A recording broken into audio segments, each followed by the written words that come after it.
Geography series का आज हमारा दूसरा लेक्चर है और इसमें हम डिस्कस करेंगे सबसे पहला हमारा जो कॉन्टिनेंट है, कॉन्टिनेंट को बारी बारी डिस्कस करेंगे। पहला कॉन्टिनेंट जो हम डिस्कस करने जा रहे हैं दैट इज़ साउथ अमेरिका। ठीक है, ये साउथ अमेरिका है, इसको डिस्कस करेंगे। ठीक है, इसमें सबसे कम कंट्रीज़ हैं, इस वजह से इसको मैंने पहले सेलेक्ट किया। उसके बाद हम यहाँ पे आएंगे एशिया, अफ्रीका, यूरोप और फिर नॉर्थ अमेरिका और फिर ओशनिया को या ऑस्ट्रेलिया को डिस्कस करेंगे। ठीक है, तो साउथ अमेरिका में जो सिलेबस हमने पढ़ना है वो क्या है? सबसे पहले हम पढ़ेंगे इसकी कंट्रीज़, उसके बारे में बेसिक इन्फॉर्मेशन। ठीक है, और जो इम्पोर्टेंट पीपीएससी एफपीएससी के पेपर्स के लिहाज से है। ठीक है, उसके बाद हम इसकी lakes, rivers, mountain ranges. Clear? अच्छा जी, तो यहाँ पर गौर से एक दफ़ा देख लें। मैं यहाँ पर बता देता हूँ कि यहाँ पर कॉन्टिनेंट कौन कौन से हैं। ये हो गया हमारे पास ईस्ट, वेस्ट, ये नॉर्थ और ये साउथ पोर्शन। ठीक है, ये मैप, फ्लैट मैप का इस तरह से आपने ये डायरेक्शन असाइन करनी होती है जब भी आप मैपिंग करते हैं। और यहाँ पर ये लाइन पास कर रही है इक्वेटर। ठीक है, और ये जा रही है नॉर्थ अमेरिका में से, अफ्रीका में से और यहाँ पर ऑस्ट्रेलिया में से पास करती हुई जा रही है। इससे 23 डिग्री नीचे आए तो ये ट्रॉपिक ऑफ कैप्रिकॉर्न है, ये पास करती जा रही है।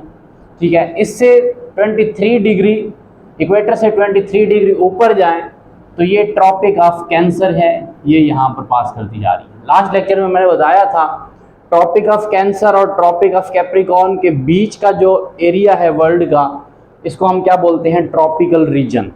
इससे ऊपर आर्कटिक सर्कल तक और इससे नीचे अंटार्कटिक सर्कल तक जो रीजन है, इनको टेम्परेट जोन बोलते हैं। ये पिछले लेक्चर में हम पढ़ चुके हैं। ठीक है, तो अब स्टार्ट करने लगे हैं हम साउथ अमेरिका। अच्छा, साउथ अमेरिका जो है इसकी कंट्रीज देख लें। ये ब्राज़ील है, फिर इसको ऐसे मैं पढ़ता हुआ ऐसे आऊँगा और ये ऐसे ख़त्म करूँगा इसको। ठीक है, इस तरह से ये पढ़ता हुआ। क्लियर? तो अब मैं इसको फोल्ड करता हूँ और यहाँ पर जो है ये कंट्री जो है इसको यहाँ पर मैंने उठा के समझ लें यहाँ पर रख दिया। ठीक है, अब गौर से समझें, इस कंट्री के वेस्ट में अगर आप देखें तो ये सारा पैसिफिक ओशन, और यहाँ पर भी मैंने ये पैसिफिक ओशन बना दिया। इसके वेस्ट में, इसके वेस्ट में अगर आप देखें पैसिफिक ओशन, यहाँ पर पैसिफिक बना दिया। इसके ईस्ट में देखें तो ये एस शेप अटलांटिक और ये एस शेप अटलांटिक। ठीक है, ये भी अटलांटिक और ये भी अटलांटिक। क्लियर? तो ये अटलांटिक हो गया। अच्छा, इसके ऊपर नॉर्थ में अगर देखें, इसके ऊपर नॉर्थ में, ठीक है, तो ये है नॉर्थ अमेरिका। इसके ऊपर नॉर्थ में देखें तो ये है नॉर्थ अमेरिका। क्लियर? और इसके अगर ईस्ट साइड पे देखें तो यहाँ पर, इसके ईस्ट साइड पे यहाँ पर ये अफ्रीका, यूरोप और फिर एशिया, ये चीज़ें आएंगी। क्लियर? अच्छा, इसके अगर साउथ में अगर हम देखें तो दैट इज अंटार्कटिका। ठीक है, और यहाँ पर इसके साउथ में मैंने नीचे एक लाइन लगाई हुई है अंटार्कटिका की। क्लियर? और बस इतना याद रख लें। अब आगे चलते हैं, कंट्रीज को डिस्कस करेंगे साउथ अमेरिका की। अब आ जाए यहाँ पे, हम कंट्रीज को बारी बारी डिस्कस करेंगे, इनकी डिटेल्स, और बहुत ज़बरदस्त लेक्चर होने वाला है। तो अपना कॉपी पेंसिल उठा लें, रजिस्टर उठा लें और नोट डाउन करते जाना है आपने। ठीक है, तो सबसे पहले हम कंट्रीज़ के बारे में, या साउथ अमेरिका जो हमारे पास कॉन्टिनेंट है, इसके बारे में जनरल इन्फॉर्मेशन हम देखेंगे। जनरल इन्फॉर्मेशन देखेंगे। सबसे पहली बात, ये पूरा साउथ अमेरिका है, इसको आप देखें कि ये बॉर्डर किसके साथ शेयर कर रहा है। साउथ अमेरिका जो है इसके बॉर्डर्स अगर आप देखें तो बॉर्डर्स किसके साथ शेयर कर रहा है? ये इसके, अगर यहाँ पर मैं लिखूं वेस्ट, ठीक है, इसके ईस्ट में लिखूं, इसके नॉर्थ में अगर लिखूं और इसके साउथ में अगर लिखूं, क्या क्या चीज़ें हैं, तो ये अब आपने बतानी है। इसके वेस्ट में अगर आप देखें तो पैसिफिक है। ये हो गया east, west, north and south. तो ये पैसिफिक है वेस्ट में, तो यहाँ पर लिख दें जी, वेस्ट में कौन सा ओशन है? Pacific ocean. क्लियर? अब ईस्ट में अगर आप देखें तो that is Atlantic ocean, Atlantic ocean, ठीक है। इसके नॉर्थ में अगर आप देखें तो नॉर्थ में भी क्या है, अटलांटिक ओशन है, नॉर्थ में भी क्या है, अटलांटिक ओशन, क्लियर। अच्छा, अब साउथ में अगर आप देखें तो इसमें, इसके साउथ में क्या है, अंटार्कटिका है, इसके साउथ में अंटार्कटिका है, ठीक है। तो ये चार चीज़ें आप याद रखें। अब यहाँ पर एमसीक्यू आता है कि साउथ अमेरिका कौन से ओशन के साथ बॉर्डर शेयर नहीं करता, और वो आपको पता है कि वो इंडियन ओशन है, जो कि अफ्रीका, यहाँ से इधर अफ्रीका के ईस्ट में आता है इंडियन ओशन, ठीक है। तो उसके साथ बॉर्डर शेयर नहीं कर रहा। और दूसरा जो बिल्कुल ये अटलांटिक है, अटलांटिक से ऊपर नॉर्थ में जो है दैट इज आर्कटिक ओशन, उसके साथ भी ये बॉर्डर शेयर नहीं करता। तो ये पहला पॉइंट तो ये नोट कर लें आप, क्लियर। अच्छा, इसके बाद आपने क्या नोट करना है कि ये साउथ अमेरिका कनेक्टेड है नॉर्थ अमेरिका से, एक छोटा सा ऐसे नैरो जमीन का टुकड़ा जा रहा है, ये देखें गौर से, अगर आप देखें इसको मैं अगर मिटा दूं तो ये छोटा सा जमीन का टुकड़ा जा रहा है, इसको आइस्थमस बोलते हैं। इसको क्या बोलते हैं, आइस्थमस बोलते हैं। ये आइस्थमस जो है इसके साथ, आइस्थमस ऑफ पनामा इसको बोलते हैं, यहाँ पर है पनामा कंट्री, क्लियर। तो ये आइस्थमस जो है इसके साथ जमीन का वो हिस्सा जिसके दोनों तरफ पानी हो, इधर यहाँ पर ये कैरेबियन सी है, ठीक है, कैरेबियन सी, ये अटलांटिक का ही पार्ट है, क्लियर। तो कैरेबियन सी जो है, कैरेबियन सी अटलांटिक से ही मिलता है, ये उसी का पार्ट है, क्लियर, ठीक है। यहाँ पे छोटे छोटे सी के अंदर मुख्तलिफ मकामात हैं, ठीक है। अच्छा, तो यहाँ पे भी सी है, और यहाँ पे ये जो पार्ट है इधर वाला, ये पैसिफिक है। पैसिफिक और ये कैरेबियन सी के दरमियान में ये साउथ अमेरिका कनेक्टेड है, एक ज़मीन के नैरो से एक पट्टी चल रही है यहाँ पे, ठीक है। और ये नॉर्थ अमेरिका के साथ कनेक्टेड है, इसको बोलते हैं आइस्थमस। तो ये आइस्थमस ऑफ पनामा इसको कहा जाता है। इसके ज़रिए साउथ अमेरिका कनेक्टेड है नॉर्थ अमेरिका से। तो ये बात आपने नोट डाउन करनी है, क्लियर। अच्छा, अब आगे चलते हैं। इसके बाद द लार्जेस्ट माउंटेन रेंज, इसमें कुछ जनरल चीज़ें हैं, ये हम ये सारी चीज़ें आगे पढ़ेंगे। अभी जो मैं जनरल बता रहा हूँ ना, आपने कुछ मोटी मोटी चीज़ें हैं जो आपने याद रखनी है, ताकि आपको आगे मसला ना हो, एमसीक्यूज में ज़्यादा मसला ना हो। तो इस कॉन्टिनेंट में जो लार्जेस्ट माउंटेन रेंज है उसका नाम याद रखना है। लार्जेस्ट माउंटेन रेंज, उसका नाम क्या है जी, माउंटेन रेंज, इसका नाम है जी एंडीज। नोट्स बनाते जाएं आप, एंडीज, ठीक है। अब ये कहाँ से स्टार्ट हो रही है और कहाँ पे ख़त्म हो रही है, ये आगे चल के हम देखेंगे नेक्स्ट लेक्चर्स में, ठीक है। तो ये लार्जेस्ट माउंटेन रेंज, दुनिया की सबसे बड़ी माउंटेन रेंज एंडीज ही है, आपको ये पता होगा, एंडीज माउंटेन्स, ठीक है। वो इसी साउथ अमेरिका में आता है। उसके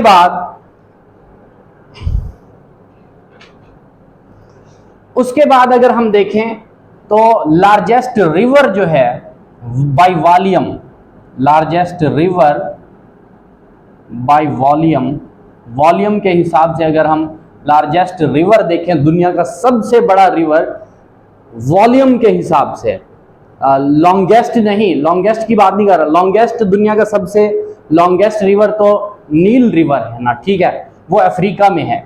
और ये रिवर जो है, ये इसका नाम है अमेज़न, इसका नाम क्या है जी, अमेज़न रिवर। और ये दुनिया का सबसे लार्जेस्ट रिवर है बाय वॉल्यूम, वॉल्यूम के हिसाब से, हुजम के हिसाब से, हुजम जिसामत जिसकी बड़ी हो, ठीक है। अच्छा, उसके बाद अगर हम बात करें तो हाईएस्ट वाटरफॉल, हाईएस्ट वाटरफॉल जो है वो भी इस कॉन्टिनेंट में है। ये जो वेनेजुएला कंट्री आपको नज़र आ रहा है, इसमें हाईएस्ट वाटरफॉल है जिसका नाम है, हाईएस्ट वाटरफॉल है जिसका नाम है एंजल वाटरफॉल, ठीक है, बहुत बड़ी वाटरफॉल है और ये बड़ी खूबसूरत है, इस वजह से इसका नाम रखा गया एंजल्स वाटरफॉल, ठीक है, एंजल्स वाटरफॉल, क्लियर। और इसके बाद एक लेक की भी बात कर लेते हैं। सबसे बड़ी लेक जो है, सबसे बड़ी, दुनिया की सबसे बड़ी नहीं लेकिन one of the biggest lake जो है उनमें से एक लेक है लेक टिटिकामा, ठीक है, लेक टिटिकामा। टिटिकामा लेक जो है ये भी साउथ अमेरिका में प्रेजेंट है, ये बोलीविया वाले रीजन में आती है, बोलीविया के बॉर्डर के साथ आती है, ठीक है, तो ये लेक टिटिकामा भी हो गई, क्लियर। अच्छा, अब ये कुछ जनरल सी बातें थी, अब आते हैं कंट्रीज की तरफ। टोटल कंट्रीज इसके कितने हैं जी? टोटल कंट्रीज हैं 12। टोटल कंट्रीज कितनी हैं? साउथ अमेरिका में 12 कंट्रीज हैं, ठीक है। अच्छा, अब इन कंट्रीज को याद कैसे रखना है ये मैं आपको बताता हूँ। इन कंट्रीज को याद रखने के लिए सिंपल सी एक ट्रिक आपने याद रखनी है, बहुत सिंपल ट्रिक है। 12 कंट्रीज हैं, इजीली याद हो जाएंगे। सबसे पहले आपने लिखना है ऐसे पेज पे A B C, ठीक है, A B C, फिर नीचे लिखना है E G P, capital wise, ठीक है। कैपिटल सबसे पहले पहला कैपिटल कौन सा आता है हमारे पास? अल्फ़ाबेट, सॉरी, अल्फ़ाबेट आर्डर में अगर आप देखें तो A B C E G P और उसके बाद आपने लिखना है S U और यहाँ पर V, ये ऐसे लिख देने हैं, क्लियर।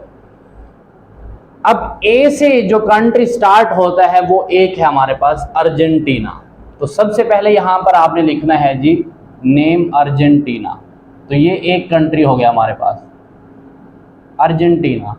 और B से हमारे पास है जी 2 countries, Bolivia number 2 Bolivia and number 3 हमारे पास ब्राज़ील, ये 2 कंट्रीज हैं।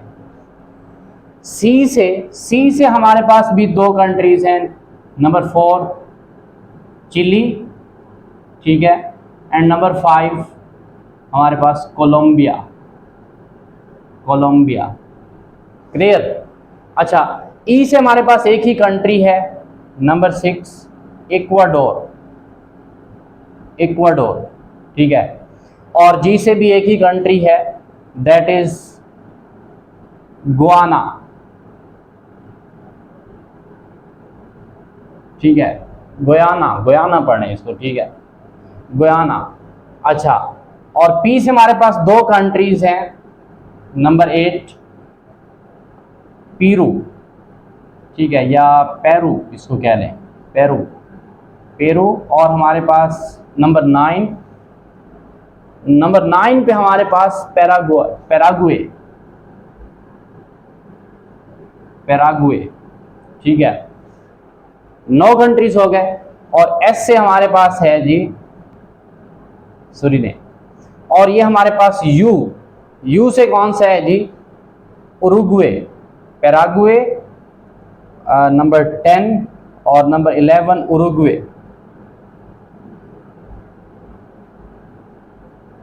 उरुग्वे, ठीक है। और नंबर 12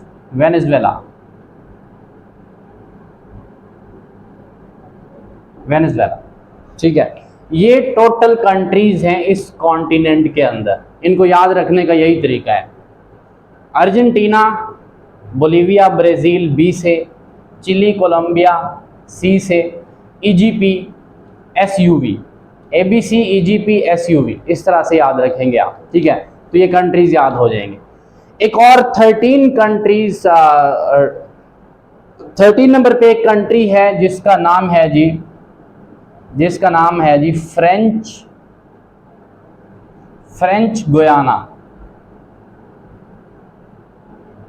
गुयाना, ठीक है, फ्रेंच गुयाना। अब ये है गुयाना Y से और ये है IANA, ठीक है, ये है फ्रेंच गुयाना और ये जस्ट गुयाना, ठीक है, ये दोनों डिफरेंट चीज़ें हैं, याद रखना ये दोनों डिफरेंट। इस कंट्री को मैंने कंट्री इसलिए शामिल नहीं किया क्योंकि ये इंडिपेंडेंट कंट्री नहीं है। ये French Guiana, this is the overseas territory of France. ये फ्रांस की ओवरसीज टेरिटरी है, इसको फ्रांस ही कंट्रोल करता है और ये यहाँ पर है, ये छोटा सा टुकड़ा है, ठीक है, और इसको फ्रांस कंट्रोल करता है, ठीक है। इसको बारी बारी हम इन सारे कंट्रीज़ को देखेंगे, डिस्कस करेंगे। अगर आप स्क्रीनशॉट लेना चाहते हैं तो ले लें इसका और इस मैप का भी, फिर आगे चलते हैं। अब आ जाए इन कंट्रीज़ की तरफ, ठीक है। इसमें सबसे पहले हम डिस्कस करेंगे ये कंट्री जो है, ये मैंने आपको मैप पे बताया था कि हम इस तरफ से आएंगे ऐसे, ठीक है। पहले इसको डिस्कस करेंगे, फिर इसको ऐसे ऐसे ऐसे और फिर ऐसे, ठीक है। तो सबसे पहले जो कंट्री है वो ये है और इसका नाम है नंबर 1 फ्रेंच गुयाना। इसको क्या बोलते हैं? French Guiana. स्पेलिंग और से देख लें, ठीक है, फ्रेंच गुयाना। अब इसको फ्रेंच क्यों बोलते हैं? क्योंकि ये फ्रांस का हिस्सा है, ठीक है। ये फ्रांस ही इसको कंट्रोल करता है, हालांकि फ्रांस यूरोप में आता है और ये साउथ अमेरिका का पार्ट है। तो ये एक एमसीक्यू भी हो सकता है कि फ्रांस का जो एक्स्ट्रा या इसको ओवरसीज टेरिटरी, अब आप कह सकते हैं ओवरसीज टेरिटरी, तो ये है फ्रेंच गुयाना। क्लियर? अब फ्रेंच गुयाना की ख़ास बात क्या है? ये फेमस है, यहाँ पर मैं लिखता हूँ कंट्री नंबर 1। इसकी ख़ास बात क्या है फ्रेंच गुयाना की? फ्रेंच गुयाना, इसकी ख़ास बात आप लिखेंगे, यहाँ पर है कोरो प्लेस। कोरो प्लेस, कोरो प्लेस जो है ये फेमस है सैटेलाइट लॉन्चिंग स्टेशन के लिए। सैटेलाइट लॉन्चिंग स्टेशंस, यहाँ पर सैटेलाइट लॉन्चिंग स्टेशंस होते हैं। इस कंट्री में एक जगह है जिसका नाम है कोरो प्लेस, ठीक है, और यहाँ पर सैटेलाइट लॉन्चिंग स्टेशंस है। अब यहाँ पर ये क्यों सैटेलाइट लॉन्चिंग स्टेशंस बनाए गए हैं और ये किसके हैं? ये फ्रांस के हैं, ठीक है। ये स्टेशन फ्रांस के हैं। फ्रांस की जो एजेंसी है, स्पेस एजेंसी, उससे ये मुंसलिक है, ठीक है। यहाँ पर आप अगर गौर करें तो इक्वाडोर से ऐसे होते हुए, ये थोड़ा सा मैप ऊपर बन गया है, ये वाली जगह ऊपर बन गई है, वरना इक्वाडोर से होते हुए यहाँ पर ऐसे एक लाइन गुजरती है जिसको हम इक्वेटर बोलते हैं। इक्वेटर के करीब हो जाते हैं ये वाले कंट्रीज, ठीक है। तो इक्वेटर के करीब होने की वजह से जो सैटेलाइट लॉन्च किए जाते हैं ना, वो इक्वेटर के करीब वाली जगह, किसी जगह से किए जाते हैं। तो इस वजह से ये जगह सूटेबल है, यहाँ से सैटेलाइट लॉन्च किए जाते हैं। क्लियर? अच्छा, ये जगह सिर्फ फ्रांस इस्तेमाल नहीं करता, और भी कंट्रीज इसको इस्तेमाल करते रहे अपने सैटेलाइट लॉन्च करने के लिए। क्लियर? अच्छा, इसका कैपिटल याद रख लें। इसका कैपिटल जो है फ्रेंच गुयाना का जो कैपिटल है दैट इज केन, CAYENE, केन, ये कैपिटल है फ्रेंच गुयाना का। कैपिटल साथ याद रखते जाएंगे तो अच्छी बात है। इसके बाद ये इस कॉन्टिनेंट का सबसे छोटा कंट्री जो है वो है सूरीनेम। क्या नाम है जी इसका? Number 2 Suriname. सूरीनेम एक ऐसा कंट्री है, इसमें the smallest country in, note करते जाएं आप, smallest country in south America. South America का स्मॉलेस्ट कंट्री है, ठीक है। इसका कैपिटल देख लें, इसका कैपिटल कौन सा है? इसका पैरामैरिबो, पैरामैरिबो इसका कैपिटल है। पैरामैरिबो इसका कैपिटल है, ठीक है। इसकी खास बात ये है, आपने याद रखनी है। क्लियर? अच्छा, और यहाँ पर ना एक बात और याद रख लें, बड़ी इंपॉर्टेंट है और ये आसानी से याद भी हो जाएगी। 1, 2 और ये 3 कंट्रीज, और ये चौथा ये ब्राज़ील, ये चारों कंट्रीज जो साथ साथ हैं, ये चारों कंट्रीज डिफरेंट लैंग्वेज, इनमें रहने वाले बाशिंदे डिफरेंट लैंग्वेज बोलते हैं। बाकी ये जितने भी कंट्रीज हैं वहाँ पर एक ही लैंग्वेज बोली जाती है, एंड दैट इज़ कौन सी है भला? वो है स्पेनिश, ठीक है। ये सारे कंट्री स्पेनिश बोलते हैं, जबकि ये जो फ्रेंच गुयाना है ये तो बोलते हैं फ्रेंच लैंग्वेज। ठीक है, ये कौन सी लैंग्वेज बोलते हैं? French language. और ये सूरीनेम वाले कौन सी लैंग्वेज बोलते हैं? ये डच लैंग्वेज। ठीक है, क्लियर। सूरीनेम के बारे में ये 3 पॉइंट याद रखें। उसके बाद अगला हमारे पास जो कंट्री है, इसके साथ में इसको याद रखना है, ये नंबर 3 पे है। ठीक है, नंबर 3 पे इसको मैं रख रहा हूँ, और ये है गुयाना। इस कंट्री का नेम क्या है जी? गुयाना। ठीक है, अब वो फ्रेंच गुयाना था और ये है गुयाना। याद रखना, ये इसमें बड़ा डिफरेंस है, ये दोनों भाई बहन है, ऐसे समझ लें। अब यहाँ पर इंपॉर्टेंट बात जो कि एमसीक्यू आ सकता है, फ्रेंच गुयाना एंड गुयाना ये आपस में बॉर्डर शेयर नहीं कर रहे, बीच में सूरीनेम आ रहा है, गौर करें आप। ठीक है, फ्रेंच गुयाना और गुयाना के बीच में कौन आ रहा है? सूरीनेम। ये सूरीनेम और ये है गुयाना और ये है फ्रेंच गुयाना। ठीक है, तो Guyana does not share border with French Guiana. ठीक है जी, गुयाना फ्रेंच गुयाना के साथ बॉर्डर शेयर नहीं करता। क्लियर, एक तो ये बात आपने याद रखनी। दूसरा, गुयाना के बारे में आपने जो बात याद रखनी है कि ये लैंग्वेज, ये चारों कंट्रीज जो हैं, ब्राज़ील, ये वाला और ये गुयाना, इनकी लैंग्वेज डिफरेंट है, बाकी सारे स्पेनिश बोलते हैं। तो इसकी जो लैंग्वेज है इंग्लिश। हैरानी की बात है ना, पूरे साउथ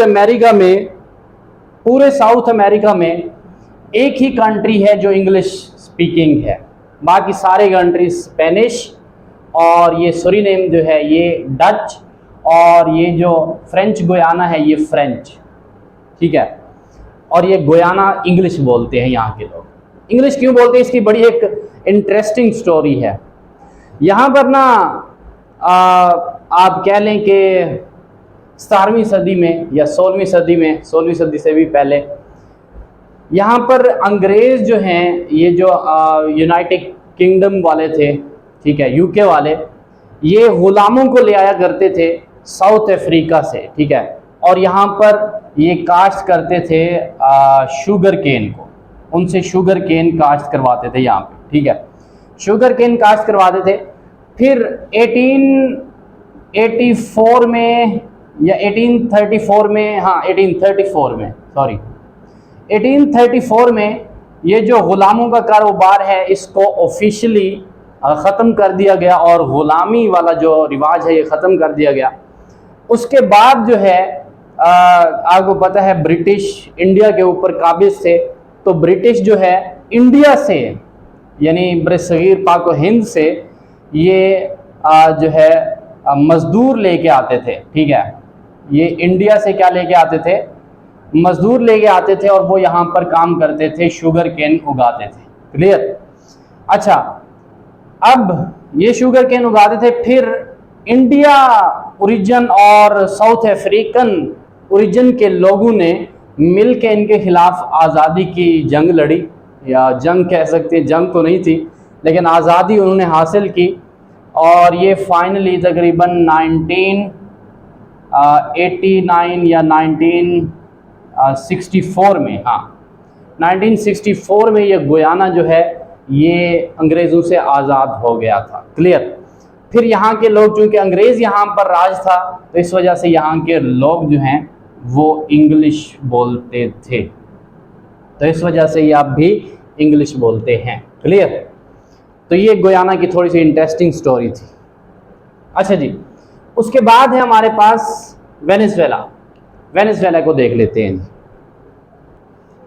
तो ये नंबर 4 पे है जी हमारे पास वेनेज़ुएला।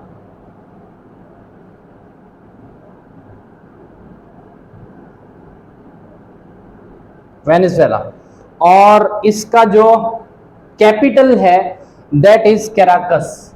इसका कैपिटल कौन सा है जी? कैराकस। ये आपने याद रखना है, बड़ा इंपॉर्टेंट है। अक्सर पूछा जाता है। वेनेजुएला का कैपिटल कौन सा है जी? कैराकस। अच्छा, इसकी जो इम्पोर्टेंट याद रखने वाली बात है वो ये है कि वेनेजुएला में एक प्लेस है यहाँ पर जिसको बोलते हैं हम मैराकाइबो। ठीक है,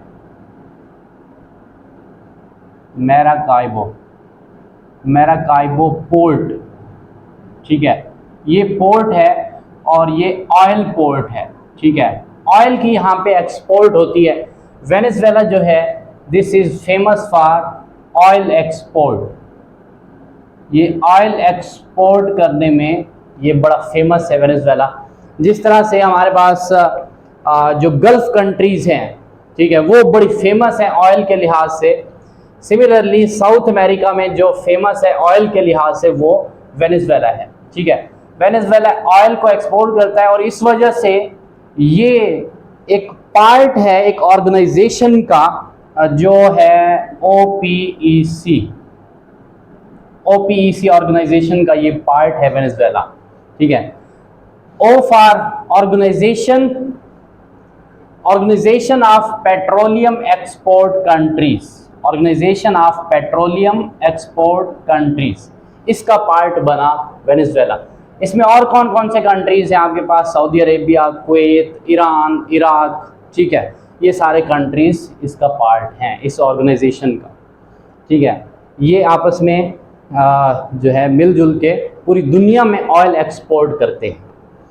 अच्छा, ये आपने बात याद रख लिया। अच्छा, वेनेजुएला में एक और बात शुरू में मैंने बताई थी, अगर आपको याद हो तो, कौन सी बात थी? कि यहाँ पर एक वाटरफॉल है जिसका नाम है एंजल वाटरफॉल। ये शुरू में ये बात मैंने बताई है, एंजल्स वाटरफॉल, जो बड़ी खूबसूरत है। क्लियर? एंजल्स वाटरफॉल दुनिया की सबसे बड़ी वाटरफॉल है जी, जो कि कहाँ पे है? वेनेजुएला में। ये पॉइंट भी आपने याद रखना है। क्लियर? अच्छा, इसके बाद है हमारे पास वेनेजुएला के बिल्कुल नीचे अगर आ जाए हम, तो यहाँ पे है कोलंबिया। क्लियर? अच्छा, यहाँ पे एक इम्पॉर्टेंट चीज़ याद रखें, ये जितने भी कंट्रीज हमने पढ़े, ये देखें, ये ब्राज़ील है, ये तीनों कंट्रीज ये हो गए और ये वेनेजुएला हो गया। ये सारे के सारे कंट्रीज जो हैं ये पार्ट हैं अटलांटिक ओशन का, यानी इनका जो साहिल है, इनकी जो कोस्ट है वो अटलांटिक ओशन पे ही है। अटलांटिक यानी कि इनका जो साहिल है वो अटलांटिक ओशन में ही आता है। क्लियर? अच्छा, अब यहाँ पे अटलांटिक ओशन और यहाँ पे जो है उसी का पार्ट है ये कैरेबियन सी। और ये जो है कोलंबिया, इसमें इम्पॉर्टेंट चीज़ एक याद रखनी है आपने, वो ये है कि ये आपको नज़र आ रहा है पैसिफिक ओशन। अब ये कोलंबिया जो है इसकी पोर्ट इधर आप देखें तो ये पैसिफिक ओशन में आती है और इधर आप देखें तो इसकी जो कोस्ट है, साहिल है इसका, वो अटलांटिक में भी आता है। ठीक है, तो ये साउथ अमेरिका का वाहिद कंट्री है जो 2 ओशन में कोस्ट रखता है। ठीक है, इसके साहिल जो हैं वो दोनों ओशन में हैं। कौन कौन से? अटलांटिक ओशन में भी है और पैसिफिक ओशन में भी है। कोलंबिया के कंट्री का नेम क्या है जी? 5वां कंट्री है कोलंबिया। अच्छा, कोलंबिया का कैपिटल कौन सा है? बोगोटा, ये याद रखना है आपने। कोलंबिया का कैपिटल क्या है? बोगोटा। अच्छा, इंपॉर्टेंट बात जो अभी मैंने बताई है वो क्या है? कोलंबिया, इसके कोस्ट जो हैं, साहिल जो हैं, वो कौन कौन से समंदर से बॉर्डर शेयर करती हैं? एक अटलांटिक से भी थ्रो कैरेबियन सी के ज़रिए, देखिए ये कैरेबियन सी है, इसके ज़रिए से अटलांटिक ओशन, और इसकी जो दूसरा कोस्ट है वो हमारे पास पैसिफिक में भी आता है। क्लियर? इसका साहिल जो है, साहिल समंदर पैसिफिक समंदर में भी आता है। तो 2 समंदर में इसके साहिल मौजूद हैं। क्लियर? ये बात आपने याद रखनी है। और कोलंबिया से एक और बात याद रखनी है, कोलंबिया से कॉफ़ी याद रखना है आप। कोलंबिया से कॉफ़ी, ये कॉफ़ी का बिजनेस ये कंट्री जो है बहुत करता है, एक्सपोर्ट करते हैं कॉफ़ी को। इस साउथ अमेरिका में दो कंट्रीज़ ऐसे हैं जो कॉफ़ी का बिजनेस बहुत बड़े पैमाने पर करते हैं और कॉफ़ी की वजह से पहचाने जाते हैं। एक तो आपको पता चल गया होगा कौन सा है, हाँ जी, ब्राज़ील, और दूसरा ये कोलंबिया। ठीक है, ब्राज़ील और कोलंबिया, ये दोनों कंट्रीज़, ब्राज़ील बहुत बड़े पैमाने पर करता है। यहाँ पर फेजेंडाज, अभी हम पढ़ेंगे, फेजेंडाज होते हैं कॉफ़ी के रीजन्स हैं जहाँ पर जस्ट कॉफ़ी ही पैदा करते हैं लोग और एक्सपोर्ट करते हैं। क्लियर? तो कोलंबिया कॉफ़ी का बिजनेस से यहाँ पर ये फेमस है, ये भी याद रखना। अच्छा, इसके बाद जो छठा हमारे पास कंट्री है दैट इज, ये छोटा सा प्यारा सा आपको कंट्री नजर आ रहा है, इक्वाडोर। ठीक है, ये कौन सा कंट्री है जी? EQUADOR, Ecuador. इक्वाडोर, इक्वाडोर से क्यू से याद रख लें, क्विटो, इक्वा के क्यू से क्विटो। क्विटो जो है वो इसका कैपिटल है। क्योटो ना पढ़ना, वो जापान में आता है। ठीक है, ये क्विटो है, क्विटो। क्विटो जो है ये इक्वाडोर का क्या है जी? कैपिटल है। अच्छा, इक्वाडोर की खास बात क्या है? इक्वाडोर की खास बात, इक्वाडोर की खास बात ये है कि यहाँ से इक्वेटर गुजरता है। इक्वेटर, इक्वेटर, कौन सी लाइन गुजर रही है? इक्वेटर। तो यहाँ पर कौन सी लाइन गुजर रही है जी? इक्वाडोर से इक्वेटर याद रख लें, इक्वाडोर से इक्वेटर याद रख लें। इक्वेटर यहाँ से पास करती है, एमसीक्यूज आ सकता है। अच्छा, यहाँ पर तीन कंट्रीज हैं जहाँ से ये पास करती है। वैसे यहाँ पर ये पेरू में आ रहा है लेकिन ये थोड़ा सा गड़बड़ हो गया। कोलंबिया, इक्वाडोर और ब्राज़ील। कोलंबिया, इक्वाडोर और ब्राज़ील, ये तीन कंट्रीज हैं जहाँ से ये लाइन जो है ये पास करती है साउथ अमेरिका में से। आप होप सो कि आप ये नोट डाउन कर रहे होंगे, मुझे दोबारा बार बार नहीं कहना पड़ेगा, ये नोट डाउन करते जाएं आप। क्लियर?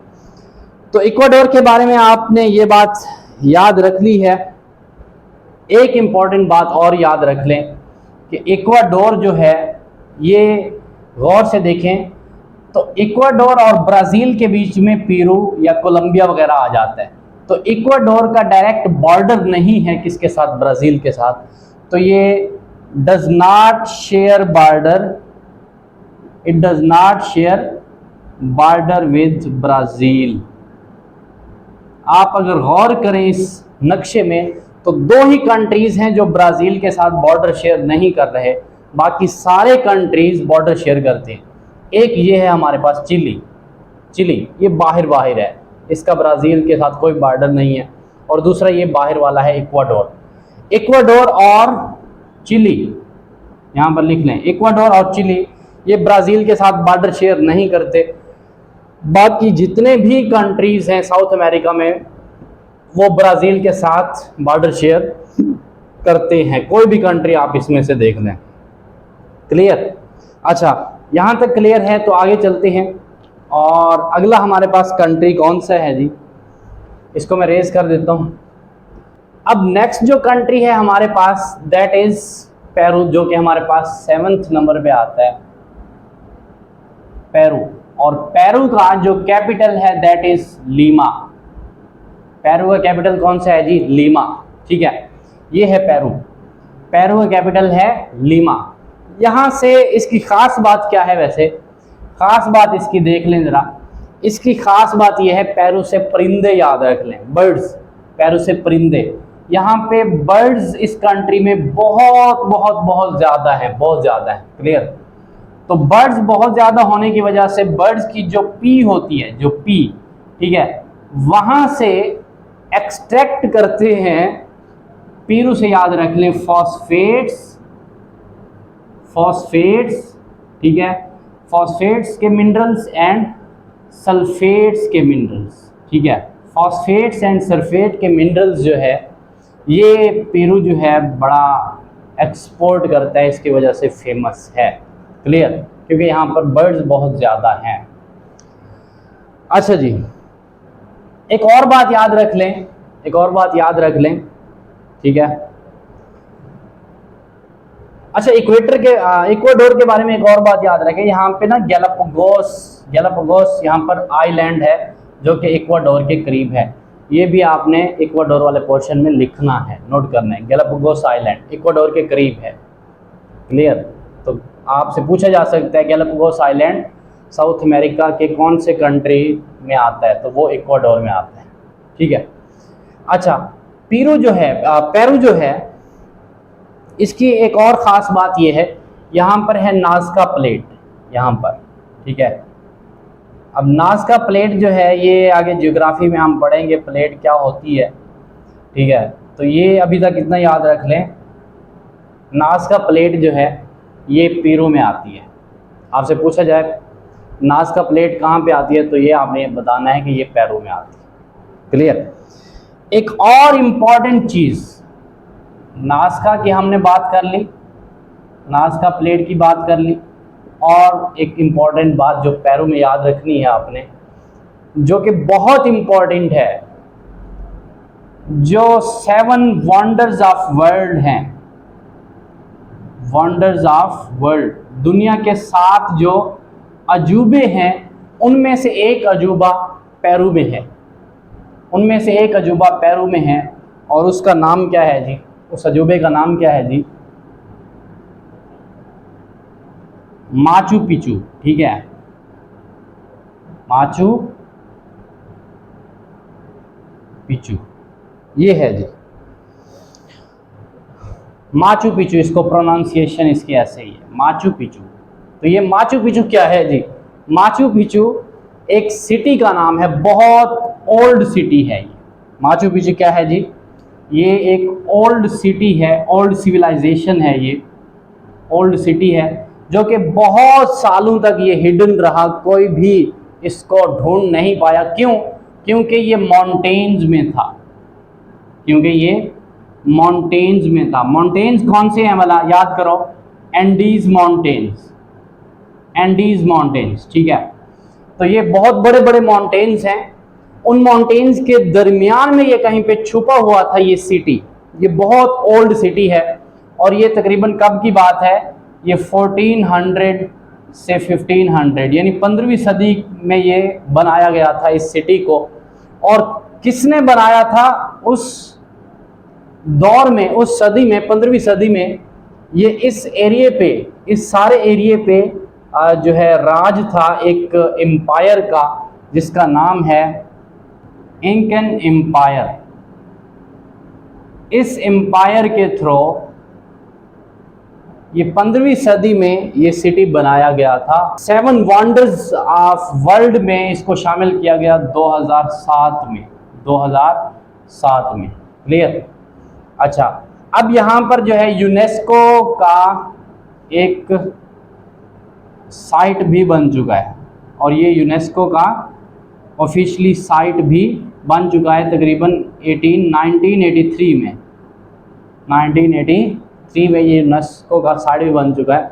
यूनेस्को जो इदारा है सिविलाइजेशन को महफूज वगैरह करता है, यूनाइटेड नेशंस का इदारा है ये। ठीक है। तो माचू पिचू आपने याद रखना है, ये कहाँ पे है? पेरू में है माचू पिचू, बस इतना याद रखें। माचू पिचू इंकन सिविलाइजेशन या इंकन एम्पायर का एक ओल्ड सिटी है 15वीं सदी का, जो कि एंडीज माउंटेन्स में आता है, और ये 7 वंडर्स ऑफ वर्ल्ड में से एक है, और ये पेरू में आता है। क्लियर? याद रख लें, ये पेरू में आता है। अच्छा, अब आगे चलते हैं। अगला हमारे पास जो कंट्री है दैट इज बोलीविया। तो यहाँ पे है जी हमारे पास बोलीविया। अब ये है हमारे पास कंट्री नंबर 8, 8वां कंट्री है बोलीविया। बोलीविया, बोलीविया का जो कैपिटल है दैट इज ला पाज। ठीक है, ला पाज इसका कैपिटल। रुको जरा, सब्र करो, इसके 2 कैपिटल हैं, नंबर 1 ला पाज, नंबर 2 सुक्रे, नंबर 2 सुक्रे। ये 2 कैपिटल हैं इसके। साउथ अमेरिका का वाहिद कंट्री है बोलीविया जिसके 2 कैपिटल हैं। क्लियर? ये जो सुक्रे है this is constitutional capital, constitutional capital. अब जैसे देखें पाकिस्तान में हमारा इस्लामाबाद कैपिटल है, हमारी सुप्रीम कोर्ट भी उधर ही है, मतलब लॉ वगैरह भी उधर ही है, मतलब हमारा जो कॉन्स्टिट्यूशनल कैपिटल है वो भी इस्लामाबाद ही है, और हमारी जो पार्लियामेंट है वो भी हमारी उधर ही है, हमारे जो वज़ीर आज़म हाउस है वो भी उधर ही है, और इसी वजह से इस्लामाबाद जो है वो गवर्नमेंट कैपिटल भी है। ठीक है, तो गवर्नमेंट कैपिटल जो है इसका बोलीविया का वो ला पाज है, और कॉन्स्टिट्यूशनल कैपिटल जो है वो कौन सा है, सुक्रे। ठीक है, सुक्रे, ये याद रखना है आपने। ला पाज के बारे में आपने याद रखना है, मेन कैपिटल जो है वो यही है, गवर्नमेंट यहाँ से चलती है इसकी। क्लियर? बोलीविया की गवर्नमेंट कहाँ से चलती है, ला पाज। ला पाज के बारे में आपने याद रखना है, दिस इज द वर्ल्ड, दुनिया का world highest capital, world highest capital.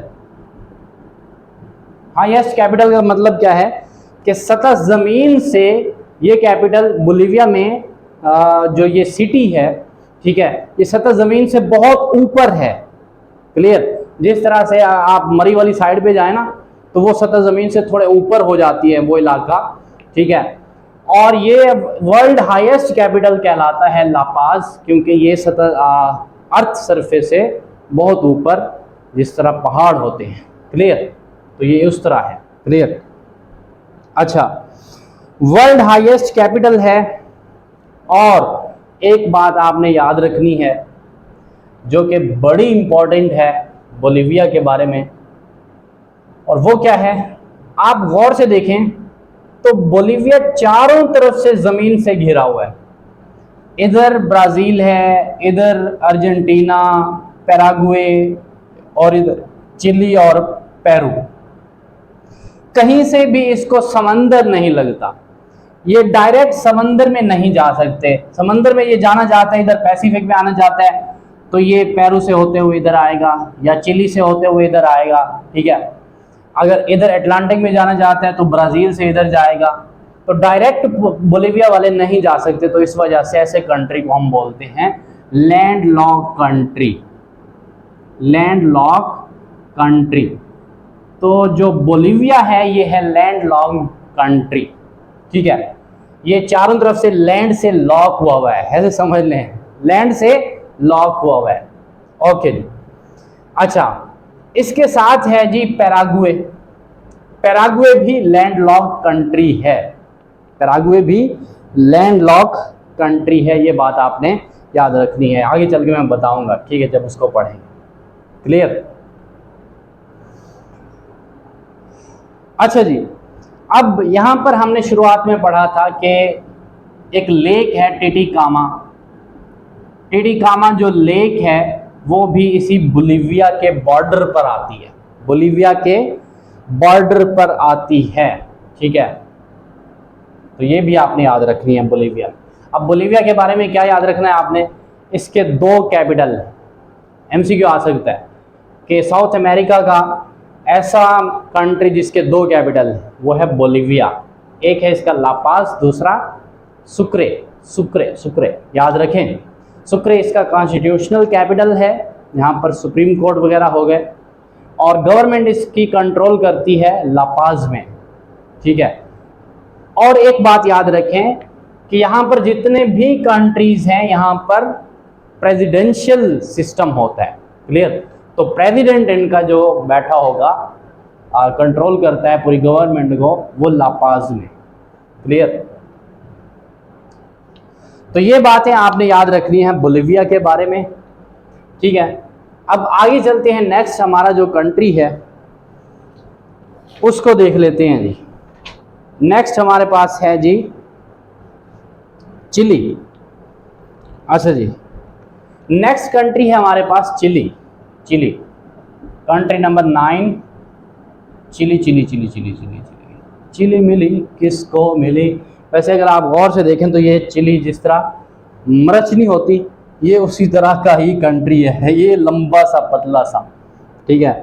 तो ये साउथ अमेरिका का लॉन्ग नैरो कंट्री है, लॉन्ग नैरो कंट्री है, बहुत नैरो। देखें आप, ऐसे ये थोड़ी सी लाइन जा रही है ऐसे, ठीक है। तो ये चिली बहुत नैरो सा कंट्री है, और इसका जो कैपिटल है वो याद रखना है आपने।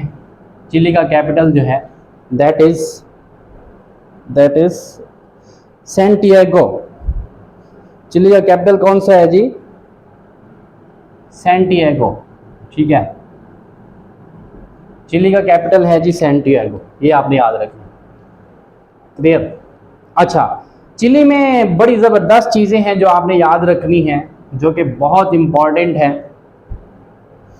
ईस्टर आइलैंड इस साइड पे है, ईस्टर आइलैंड जो कि चिली में आता है, याद रखना है आपने। ईस्टर आइलैंड, जजीरा, ईस्टर का जजीरा। यहाँ पर कौन सा था जजीरा? इक्वाडोर में जो आता था गैलापागोस आइलैंड, और चिली में जो आता है वो कौन सा है? ईस्टर आइलैंड, ये आपने याद रखना है, ठीक है। तो ईस्टर आइलैंड आता है चिली में। और एक बात चिली के बारे में आपने याद रखनी है कि यहाँ पर एक प्लेस है जिसका नाम है एरिका। यहाँ पर एक प्लेस है जिसका नाम है एरिका। ये इस साइड पे है, ठीक है, पेरू के करीब है, बोलिविया के करीब, एरिका। ये वर्ल्ड ड्राईएस्ट प्लेस है, वर्ल्ड ड्राईएस्ट प्लेस है, यानी दुनिया की खुश्क तरीन जगह जो है वो चिली में है। ये एमसीक्यू है, याद रखना। दुनिया की खुश्क तरीन जो जगह है वो चिली में है, और उसका नाम क्या है? एरिका। क्या नाम है जी? एरिका।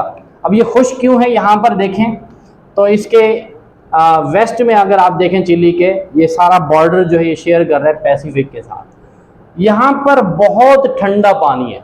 जब पानी ठंडा होगा, मौसम ठंडा रहेगा यहाँ पे, तो एवोपरेशन नहीं होगी।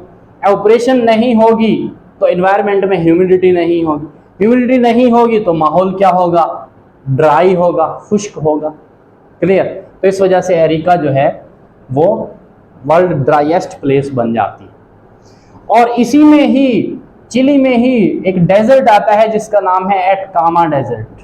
ये हम डेजर्ट्स वाले पोर्शन में पढ़ेंगे, एटकामा डेजर्ट। ये वर्ल्ड ड्राईएस्ट डेजर्ट है, world driest desert, WDD, world driest desert Atacama. ये भी चिली में आता है, क्लियर। अच्छा, चिली में एक बहुत इंपॉर्टेंट चीज जो आपने याद रखनी है, पॉइंट बनाते जाएं, लिखते जाएं, और वो क्या है कि ये जो है चिली, ये पैसिफिक जो रिंग ऑफ फायर है उसके करीब है बहुत। Pacific ring of fire, ring बनती है ऐसे, ठीक है, जो कि यहाँ से जाती है ऐसे, पैसिफिक रिंग ऑफ फायर। तकरीबन 50,000 किलोमीटर के एरिया में ये Pacific ring of fire. Ring of fire अब क्या चीज़ है? ये पैसिफिक ओशन में ना, समंदर के अंदर ये वोल्केनोज नहीं होते, वोल्केनोज का एक रीजन है इस तरह, और ये ऐसे सर्कल में है, ठीक है, 50,000 किलोमीटर के एरिया में। आप गौर करें तो ये चिली से चलता हुआ ये फिर उधर ज़मीन हमारी गोल है, चूँकि ये पैसिफिक यहाँ पे है, फिर उधर से घूम के अगर आएँ तो ये ईस्ट में भी आ जाता है। उधर से ऑस्ट्रेलिया के कुछ कंट्रीज़, जापान वगैरह को भी ये ring of Pacific ring of fire जो है ये घेरे में ले लेती है, ठीक है। तो अब रिंग ऑफ फायर का नुकसान क्या है? इसके करीब करीब जो कंट्रीज़ होती हैं ना, वहाँ पर चूँकि वोल्केनोज हैं, ये वोल्केनोज के करीब करीब जो कंट्रीज़ होंगे वहाँ पर अर्थक्वेक्स आएंगे। क्या आएंगे? अर्थक्वेक्स, ठीक है, अर्थक्वेक्स आए। तो चिली में तकरीबन 1900 समथिंग में एक बहुत बड़ा अर्थक्वेक आया था, 9 पॉइंट समथिंग उसकी इंटेंसिटी थी। बहुत बड़ा अर्थक्वेक आया था चिली में, क्लियर। ये आपने याद रखना है। और किसकी वजह से? ये पैसिफिक रिंग ऑफ फायर की वजह से। और इसकी वजह से पैसिफिक रिंग ऑफ फायर का एक और नुकसान जो है वो समंदर में सुनामी आते हैं। जिस तरह जापान का अभी मैंने नाम लिया, तो जापान में बहुत सुनामी आते हैं, आपने ये सुना होगा। क्लियर? वो किसकी वजह से है? क्योंकि वो भी करीब हो जाता है पैसिफिक रिंग ऑफ फायर के। तो ये चिली में कुछ अहम चीज़ें हैं जो आपने याद रखनी है। एक और बात चिली में आपने याद रखनी है, यहाँ पर एक प्लेस है चुकीका मटाटा। चुकीका माटा, क्या नाम है जी प्लेस का? चुकीका माटा। यहां पर लिख रहा हूं मैं, चुकीका माटा। ठीक है, सी से याद रख लें, कॉपर। कॉपर, यहां से कॉपर की प्रोडक्शन होती है चिली में। प्लेस का नाम क्या है? चुकीका माटा। और यहां से सी से याद रख लें, कॉपर। कॉपर की प्रोडक्शन होती है चिली में। ठीक है, दो मिनरल और हमने पढ़े थे, कौन कौन से थे भला? फास्फेट्स और सल्फेट्स। वो कहाँ से प्रोड्यूस हो रहे थे? जहाँ पे बर्ड्स हैं, परिंदे हैं, पैरू, परिंदे से पैरू याद रख लें, तो पैरू में सल्फेट्स एंड फास्फेट। और कॉपर जो है ये कहाँ से? चिली में, चुकीका माटा, यहाँ से एक्सपोर्ट करते हैं। तो ये इसके बारे में बातें थी कुछ। एक और बात जो आपने याद रखनी है, बड़ी इंपॉर्टेंट यार, ये तो मैं भूल रहा था, तो याद आ गया। यहाँ पर अगर आप देखें तो ये जो सींग बना हुआ है ये वाला, ठीक है, यहाँ पर इसको बोलते हैं, चिली की इस जगह को बोलते हैं हम Cape Horn. CAP, horn, Cape Horn इसको बोलते हैं। अब ये जो साउदर्न मोस्ट पार्ट है इसका, इस ब्रियाज़म का, ब्रियाज़म साउथ अमेरिका का साउदर्न मोस्ट पार्ट कौन सा है जी? Cape Horn. MCQ आ सकता है कि इस ब्रियाज़म का साउदर्न मोस्ट पार्ट कौन सा है? Cape Horn. केप हॉर्न पे ये ब्रियाज़म एंड हो रहा है। क्लियर? इस ब्रियाज़म के, इस केप हॉर्न के साउथ में जाएंगे तो ये इससे आगे जो है थोड़ा सा फासले पर एंटार्कटिका है। एंटार्कटिका और केप हॉर्न के बीच में वाटर बॉडी है जिसको बोलते हैं ड्रेक पैसेज। ड्रेक पैसेज, ये एक एक्सप्लोरर था जिसका नाम था, अमेरिकन एक्सप्लोरर था जिसका नाम था ड्रेक। ये उसके नाम से इस वाटर में इस रास्ते को नाम दिया गया ड्रेक पैसेज का। पैसेज का मतलब रास्ता, ड्रेक उस बंदे का नाम था, ठीक है, जिसने पहली दफ़ा ये रास्ता इख्तियार किया था। तो ये ड्रेक पैसेज जो है ये क्यों इंपॉर्टेंट था? पहले ये इसलिए इंपॉर्टेंट था, ये Drake passage Atlantic, southern ocean और यहाँ पे पैसिफिक ओशन, ये यहाँ से इसका रास्ता था। ऐसे ये तीनों को आपस में मिलाने वाला एक ही रास्ता था। ये है ना इंपॉर्टेंट बात, ठीक है। ये ड्रेक पैसेज से ये पैसिफिक वाले अटलांटिक में जा सकते थे और अटलांटिक से इधर आया जा सकता था पैसिफिक में, और ट्रेड इस तरह की जा सकती थी। अब ये जो नॉर्थ अमेरिका है, ठीक है, इसको, अच्छा यहाँ पर देखें नॉर्थ अमेरिका के इस साइड पे इसका यहाँ पे जो है सैन फ्रांसिस्को है, ठीक है, और नॉर्थ अमेरिका में ये यूनाइटेड स्टेट की बात कर रहा हूँ। ये फॉर एग्जांपल यहाँ पर यूनाइटेड स्टेट है, यूनाइटेड स्टेट, ठीक है, अमेरिका। यहाँ पर उसका एक सिटी है सैन फ्रांसिस्को और यहाँ पर उसका एक मेन सिटी है। अब ये वाले अपनी शिप वगैरह लेके यहाँ तक पहुँचने के लिए ये तकरीबन 20,000 किलोमीटर का सफ़र करके ऐसे पूरा साउथ अमेरिका घूम के यहाँ तक पहुँचते थे, जो कि एक बहुत बड़ा लंबा सफ़र और बहुत जो है ऑयल और बहुत फ्यूल खर्च होता था। अमेरिका ने ये किया कि यहाँ पे इसको लंबा सफ़र पड़ता था पैसिफिक से ऐसे अटलांटिक में जाते हुए, ठीक है। तो अमेरिका ने यहाँ पर एक पनामा कंट्री है, मैंने आपको बताया था, पनामा कंट्री से यहाँ से एक लेक, अपना एक कैनाल निकाली, ठीक है, जिसको बोलते हैं हम पनामा कैनाल। यहाँ पर लिख देता हूँ मैं, ठीक है, ये MCQ है, पनामा कैनाल। ये पनामा कैनाल जो है ये कनेक्ट करता है अटलांटिक ओशन को पैसिफिक ओशन से, ठीक है, और ये आर्टिफिशियल कैनाल है, यानी मैन मेड है। क्लियर। तो मैन मेड कैनाल ये अमेरिका ने बनाई और इसने 20,000 किलोमीटर का ऐसा लंबा चक्कर जो है ये कम कर दिया तकरीबन। अब यहाँ से सैन फ्रांसिस्को से अगर जो मेन सिटी है इसका, ये पोर्ट भी है यूनाइटेड स्टेट्स की यहाँ पे, तो वहाँ तक आते हुए जो इसका सफ़र है वो तकरीबन 5,000 किलोमीटर कर दिया इस पनामा कैनाल ने। क्लियर। तो ये कुछ बातें आपने याद रखनी थी किसके बारे में, ड्रेक पैसेज और यहाँ पर पनामा कैनाल। अब आगे चलते हैं, नेक्स्ट कंट्री जो हमारे पास है दैट इज़ अर्जेंटीना। तो अर्जेंटीना के बारे में अब हम डिस्कस करेंगे। ये है अर्जेंटीना, ठीक है, और ये साउथ अमेरिका का सेकंड लार्जेस्ट कंट्री। आप गौर से देखें, ब्राज़ील सबसे बड़ा नज़र आ रहा है, उसके बाद अर्जेंटीना नज़र आ रहा है। ठीक है। तो अर्जेंटीना को आपने याद रखना है। अर्जेंटीना, इसका कैपिटल कौन सा है, कैपिटल बोले जी, ये तो आता होगा आपको, कौन सा है जी, बुनोस एरीज। बुनोस एरीज इसका, बुनोस एरीज इसका कैपिटल है अर्जेंटीना का। ठीक है। अच्छा, अर्जेंटीना की ख़ास बात क्या है कि यहाँ के जो लोग हैं, यहाँ के जो पीपल हैं, they are crazy for football, crazy football fan. ठीक है। यहाँ के जो लोग हैं वो क्रेज़ी हैं फुटबॉल के लिए। और आपको पता है जो लियोनेल मेसी था, ठीक है, जो मेसी है वो भी अर्जेंटीना का ही है। क्लियर।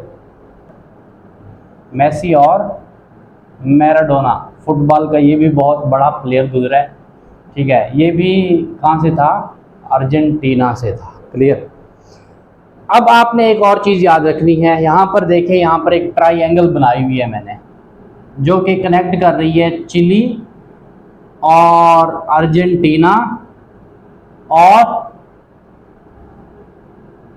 बोलिविया, ये 3 कंट्रीज, 1, 2 और 3, ये ऐसे ट्राइंगल बनती है यहाँ पर, ट्राइंगल। ठीक है। इसको बोलते हैं लिथियम ट्राइंगल। क्या बोलते हैं, लिथियम ट्राइंगल। अब ये ट्राइंगल बरमूदा ट्राइंगल से मैच ना कर देना, ठीक है। तो ये है लिथियम ट्राइंगल। यहाँ पर लिथियम की प्रोडक्शन होती है और एक्सपोर्ट होती है। कौन कौन से कंट्रीज़ हैं लिथियम ट्राइंगल पर, कौन कौन से कंट्रीज़ हैं, अगर आ जाए तो कौन से हैं, ABC, Argentina, Bolivia, Chile, Argentina, Bolivia, Chile. यहाँ पर लिख दें ABC, A for Argentina, Bolivia, Chile. ठीक है। These are the lithium triangle countries.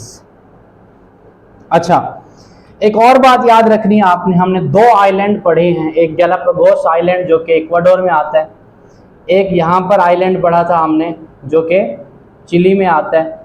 ठीक है। एक आइलैंड है यहाँ पर, ठीक है, अर्जेंटीना के करीब, इसका नाम है फाकलैंड, फाकलैंड आइलैंड। ठीक है। क्या नाम है जी, फाकलैंड आइलैंड। अब ये फाकलैंड आइलैंड जो है, इसके ऊपर जंग की थी किसने, अर्जेंटीना किसके साथ, यूनाइटेड किंगडम के साथ, यूके के साथ अर्जेंटीना ने जंग की थी इस फाकलैंड आइलैंड के लिए। ये वाला जो आइलैंड है अर्जेंटीना के करीब, ये क्या है, जिस तरह कश्मीर एक डिस्प्यूटेड मामला है पाकिस्तान और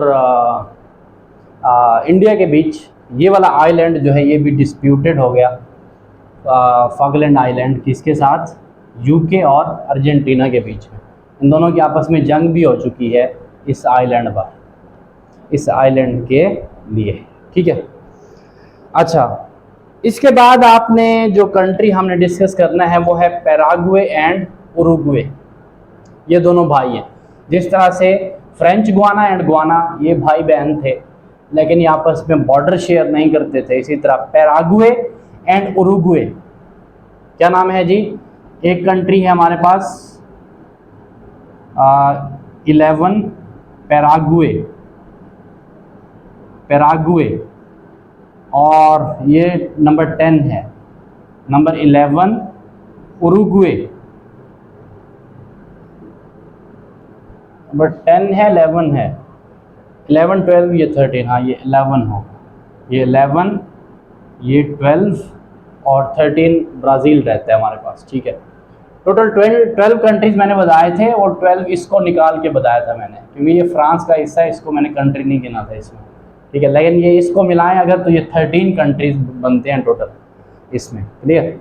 तो 12 ये उरुग्वे हो गया। अब पैराग्वे के बारे में आपने याद रखना है, ये सेकंड लैंड लॉक कंट्री है। बोलीविया पहला था, ये दूसरा लैंड लॉक कंट्री है पैराग्वे। पैराग्वे का कैपिटल कौन सा है? असंशन, असंशन, बड़ा मजे का कैपिटल है इसका, नेम इसका असंशन, ये पैराग्वे का कैपिटल है, ठीक है।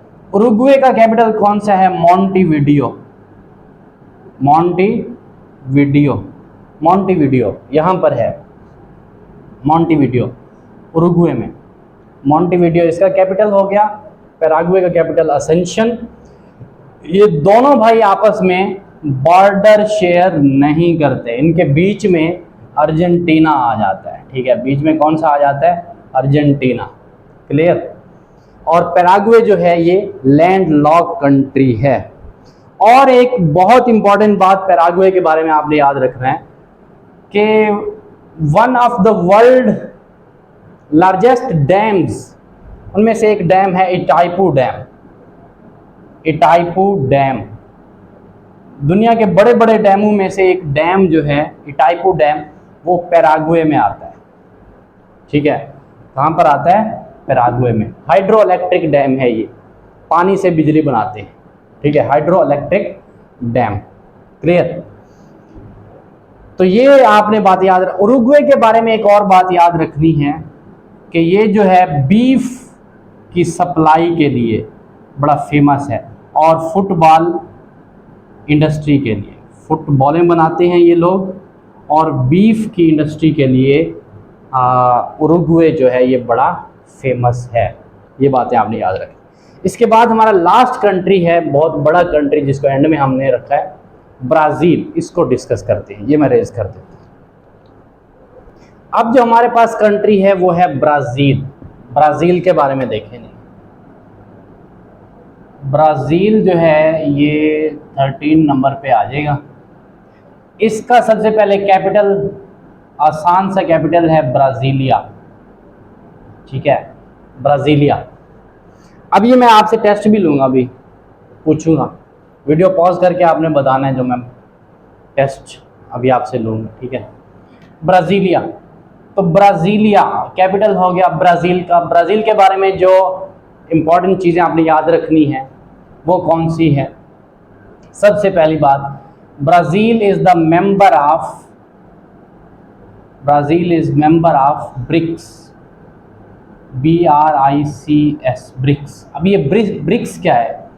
B for Brazil, R for Russia, I for India, C for China and S for south Africa, ठीक है, साउथ अफ्रीका। ये सारे कंट्रीज़ हैं, इन्होंने मिलकर एक ऑर्गेनाइजेशन बनाई है, ठीक है। और ये ऑर्गेनाइजेशन जो है, ये रशिया ने सबसे पहले ये तजवीज़ दी थी। इसने कहा था भाई ये जो अमेरिका है, सारी दुनिया जो है उसके नीचे है, उसकी ग़ुलाम है, ठीक है वो। और पूरी दुनिया में जो ट्रेड होती है वो किसकी बेस पर होती है? और डॉलर में होती है, ठीक है। तो ये कहता है कि हम ये जो डेवलपिंग कंट्रीज़ हैं ये मिल के हम क्या करते हैं, अपने ही रुपयों में या जो इन ममालिक की कंट्रीज़ हैं इसमें हम मिल के ट्रेड्स करेंगे, ठीक है। और दूसरे जो डेवलपिंग कंट्रीज़ हैं इनका मकसद ये भी था कि एक तो लोकल करेंसी में हम क्या करेंगे, लोकल करेंसी में ट्रेड करेंगे, डॉलर में नहीं करेंगे। और दूसरा डेवलपिंग कंट्रीज़ की हेल्प करेंगे, उनको कर्ज़े वगैरह हम खुद दिया करेंगे, ठीक है, जिस तरह से IMF देती है, क्लियर। तो ये उस तरह से कुछ बनाना चाह रहे थे। तो ब्राज़ील भी इनका मेंबर्स था, ये जो जितने भी कंट्रीज़ हैं 5 कंट्रीज़, क्लियर। इन्होंने मिलके ये चीज़ बनाने की कोशिश की, ये अपना ऑर्गेनाइजेशन, ठीक है। अच्छा, ब्राज़ील जो है इसमें अमेज़न रिवर, ठीक है, और अमेज़न फॉरेस्ट जो है, रेन फॉरेस्ट जो है, इसका मेजर पोर्शन जो है वो इसी ब्राज़ील में आता है। अमेज़न रिवर और फॉरेस्ट ये बहुत लार्जेस्ट हैं, ठीक है, लार्जेस्ट हैं। तो ये यहाँ से शुरू होते हैं और ऐसे जाते हैं, यहाँ से शुरू होते हैं और ऐसे जाते हैं, ठीक है। तो मेजर पोर्शन जो इनका इन रिवर्स और फॉरेस्ट का है वो कहाँ पर आता है? ब्राज़ील में आता है। तो ये बात आपने याद रखनी, ठीक है। अच्छा, ब्राज़ील के बारे में एक और बात आपने याद रखनी, यहाँ पर 2 पोर्ट्स हैं, पोर्ट। यहाँ पर नीचे एक पोर्ट है जिसका नाम है जी सेंटोस। क्या नाम है जी? सेंटोस। और ऊपर है जी रियो डी जेनेरियो। यह आपने याद रखना है, रियो डी जेनेरियो। सेंटोस जो पोर्ट है ये कॉफ़ी की, किसके लिए? कॉफ़ी। मैंने बताया था ना अभी कि ब्राज़ील कॉफ़ी प्रोडक्शन के लिए इम्पोर्टेंट किरदार अदा करता है, बल्कि सारी कॉफ़ी जो है वो ब्राज़ील में ही पैदा होती है। तो ये जो पोर्ट है, ये जो बंदरगाह है सेंटोस, ये कॉफ़ी एक्सपोर्ट करती है। कॉफ़ी के लिए बनाई गई एक बंदरगाह है, ठीक है। यहाँ से कॉफ़ी एक्सपोर्ट होती है, ये वाली बंदरगाह, ठीक है।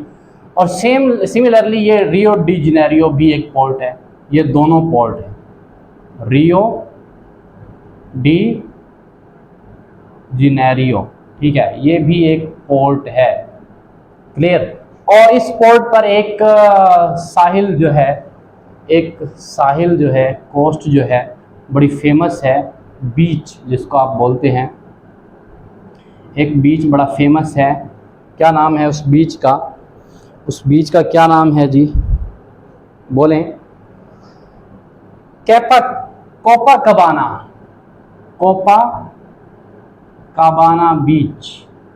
कोपाकाबाना बीच, ठीक है। ये बीच बड़ा, गोवा वाले बीच पे बिब्बी आंखें मीच के, ठीक है। ये कोपाकाबाना बीच जो है ये बड़ा फेमस है। कहाँ पर? इस पोर्ट पर, रियो डी जेनेरियो पोर्ट पर। क्लियर? तो ये कोपाकाबाना बीच के बारे में आपसे पूछा जाए कहाँ पे है? रियो डी जेनेरियो पे है। ये कहाँ पे है? कहाँ है? ये पोर्ट है एक ब्राज़ील में, ठीक है। एक सिटी है इसका, ब्राज़ील का, जो कि साउथ अमेरिका का मोस्ट पॉपुलस सिटी है, और इस सिटी का नाम है जी साओ पोलो। साओ पोलो जो सिटी है, it is the most populous city of अपना साउथ अमेरिका। साउथ अमेरिका का सबसे पॉपुलेटेड का मतलब क्या होता है? पॉपुलेटेड का मतलब गुंजान आबाद, जिसमें ज़्यादा आबादी हो, सबसे ज़्यादा आबादी रखने वाला ये सिटी है साओ पोलो। और इसी साओ पोलो में फजंडाज पाए जाते हैं। फजंडाज